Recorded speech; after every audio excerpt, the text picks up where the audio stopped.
0.1%. That's according to the July jobs report just released by the Bureau of Labor Statistics moments ago. So what do all these numbers and figures mean for you at home, especially as the president pressures the Fed to lower our interest rates? To find out, let me now bring in Jessica Kriegel, workplace economist and chief strategy officer at Culture Partners. Good morning to you, and thanks for hopping on.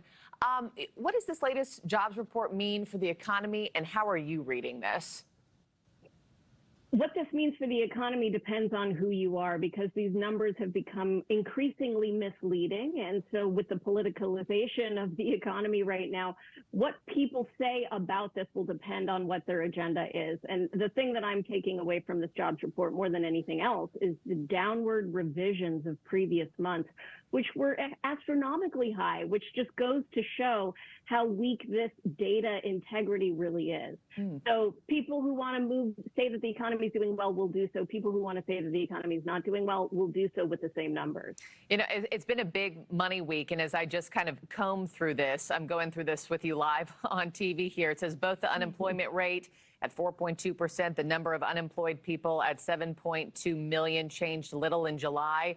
Of course, kind of the two big heads we're thinking about this week are President Trump and Jerome Powell. Do either of them, who sees this more as a win? And what does Jerome Powell decide to do from here with it?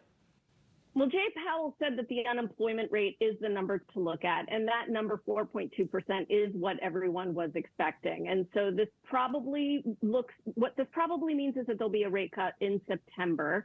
I think if there was a larger jump, then that would have meant something. But intelligent minds disagree about how to read this jobs report, right? There were two governors that were dissenters on holding steady with the rates.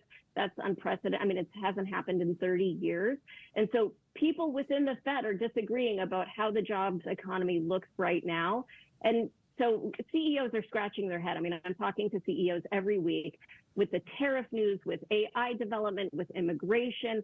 All of these headlines are putting them in a holding pattern. And so hiring has slowed down, and the lived experiences of the American people reflects that. It feels worse than these numbers reflect. Yeah, put that into just kind of everyday context for us. If hiring is slowing down, how that trickles down to us at home and consumers. Just kind of put that into layman's term context for how this will affect everybody. Yeah, it certainly depends on where you are, right? So there are vulnerable populations. Black workers, Hispanic workers have higher levels of unemployment. Right now, new college grads are having a very difficult time finding work. That's largely due to AI. CEOs are now declaring, if you want to hire someone at this company, I first want you to justify that that's not something that can be done by AI. And a lot of the work that new college grads do is work that can be automated. And so they're having trouble finding work. Healthcare hiring is rising there. In healthcare, if you're a nurse in your 40s, you probably feel like it's a great job market. So it entirely depends on where you are. And how do these tariffs now get baked into the jobs report and what we might see come next?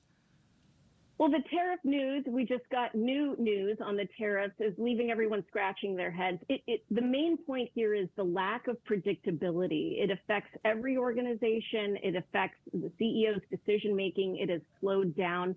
Right now, what you need to be focused on is adaptability, being adaptable, pivoting to the news, understanding the different scenarios in terms of where the economy might go, because you have wildly different expectations around that, and being able to strategize, align with your team, create that clarity of where we're going, alignment with the team to get there, and then holding people accountable to results.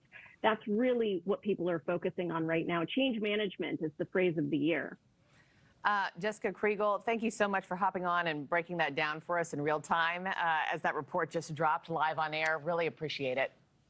Thanks for having me. Have a great weekend.